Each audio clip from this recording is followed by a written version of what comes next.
Hello, HSC 2026 বছর শিক্ষার্থীবৃন্দ। কৃষি শিক্ষার যে কোর্সটি আমরা শুরু করেছি কৃষি টিউব চ্যানেলে, তা আজকে তার শেষ ক্লাস, অর্থাৎ কৃষি শিক্ষা প্রথম পত্রের জ্ঞানমূলক ও অনুধাবনমূলকের একটি ক্লাস আজকে, যেখানে আমরা বিগত বছরের বোর্ডে আগত সকল জ্ঞানমূলক ও অনুধাবনমূলক প্রশ্ন নিয়ে আলোচনা করব।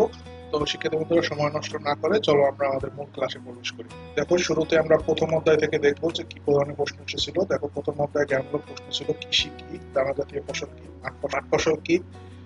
কৃষি শিক্ষার কি, শিল্প ফসল কি, পশু সবুজ সার ফসল কি, কি কৃষি কি, কৃষক সভা কাকে বলে, উঠান বৈঠক কি, কৃষি তথ্য কি, বাড়ি এবং বিড়ি এর পূর্ণরূপ লেখো, উদ্যান ফসল কি, কৃষি শিক্ষার প্রয়োজনীয়তা ব্যাখ্যা করো, পরিবেশ সংরক্ষণে সামাজিক বনায়নের ভূমিকা লিখো, উদ্যান ফসল চাষ লাভজনক ব্যাখ্যা করো, মাঠ ফসল বাংলাদেশের জন্য গুরুত্বপূর্ণ ব্যাখ্যা করো, টমেটো কেন উদ্যান ফসল ব্যাখ্যা করো, কৃষি তথ্য সেবা মোবাইল ফোন কি কাজে লাগে ব্যাখ্যা করো, কৃষকের জন্য উঠান বৈঠকের গুরুত্ব লিখো, অভিজ্ঞ কৃষককে স্থানীয় তথ্য ভান্ডার বলা হয় ব্যাখ্যা করো। দেখো, এই প্রশ্নগুলো কিন্তু আমরা ভিডিওতে আলোচনা করেছি, অর্থাৎ আমরা যে চ্যাপ্টার ওয়াইজ যে বোর্ড প্রশ্ন সলভ করেছি সেখানে কিন্তু এই প্রশ্নগুলো রয়েছে। তোমরা চাইলে সেখান থেকে প্রশ্নগুলো দেখে নিতে পারো। এরপর যদি দ্বিতীয় অধ্যায় দেখি, প্রথম পত্রের দ্বিতীয় অধ্যায় থেকে জ্ঞানমূলক অনুধাবনমূলক প্রশ্ন। এখানে এসেছিল মৃত্তিকা পিএইচ কি, ক্ষারীয় মাটি কাকে বলে, মাটির অম্লমান কাকে বলে, মাটির উর্বরতা কি, মাটির গুণট কি, ভূমিক্ষয় কি, মালচিং কি, মাটির উৎপাদন ক্ষমতা কি, সেচ কি, এডব্লিউডি কি, নিরপেক্ষ মাটি বলতে কি বুঝো, মাটির পিএইচ কেন জানার প্রয়োজন ব্যাখ্যা করো, মাটির সংশোধন কেন প্রয়োজন ব্যাখ্যা করো, জৈব পদার্থকে মাটির প্রাণ বলা হয় ব্যাখ্যা করো, ভূমি সংরক্ষণের প্রয়োজনীয়তা লিখো, জৈব পদার্থ কিভাবে মাটির ভৌত গুণাবলী উন্নত করে। এরপরে রয়েছে ভূমিক্ষয় মৃত্তিকার কি প্রভাব ফেলে, শস্য পর্যায়ে কিভাবে মাটির উর্বরতা রক্ষা করে ব্যাখ্যা করো, এসআরআই পদ্ধতির মূলনীতি লিখো, ফসলের জমিতে মালচিং কেন করা হয়, এসআরআই পদ্ধতির গুরুত্ব লিখো, পানির ন্যূনতম চাহিদা বলতে কি বুঝো, সেচের পানির সমীকরণটি লিখো, সেচের পানির চাহিদা সমীকরণটি লিখো, পানির নিকাশ কেন করা হয় ব্যাখ্যা করো, ভার্মিকম্পোস্ট বলতে কি বুঝো, সকল উৎপাদনশীল মাটি উর্বর কিন্তু সকল উর্বর মাটি উৎপাদনশীল নাও হতে পারে ব্যাখ্যা করো। এই যে প্রশ্নগুলো রয়েছে এগুলোর উত্তরও কিন্তু আমরা দ্বিতীয় অধ্যায়ের যে বোর্ড প্রশ্ন সমাধান করেছি সেখানে রয়েছে। তারপরেও যদি কোনো প্রশ্ন নিয়ে তোমাদের কনফিউশন থাকে তাহলে আমাদের কমেন্ট করলে আমরা সেখান থেকে উত্তর দিই। এরপরে রয়েছে তৃতীয় অধ্যায়। দেখো, তৃতীয় অধ্যায় রয়েছে রোগিং কি, কিউরিং কি, বীজ সংশোধন কাকে বলে,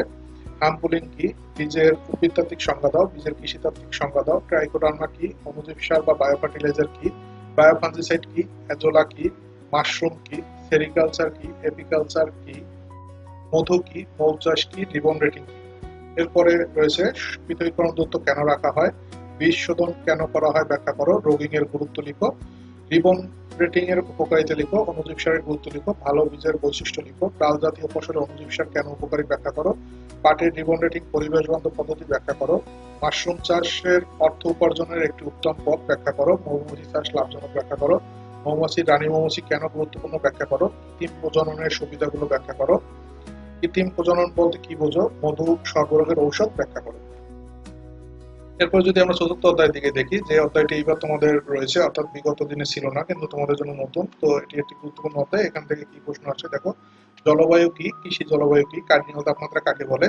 অভিযোজন কি, কুয়াশা কি, কৃষি মৌসুম বা কৃষি ঋতু কি, রবি ফসল কি, মৌসুমী জলবায়ু কি, খাঁটি দুর্বশী উদ্ভিদ কি, বন্যার সময় কৃষকরা স্থানীয় আমন ধান চাষ করে কেন, বাংলাদেশের মৌসুমী জলবায়ুর বৈশিষ্ট্য ব্যাখ্যা করো,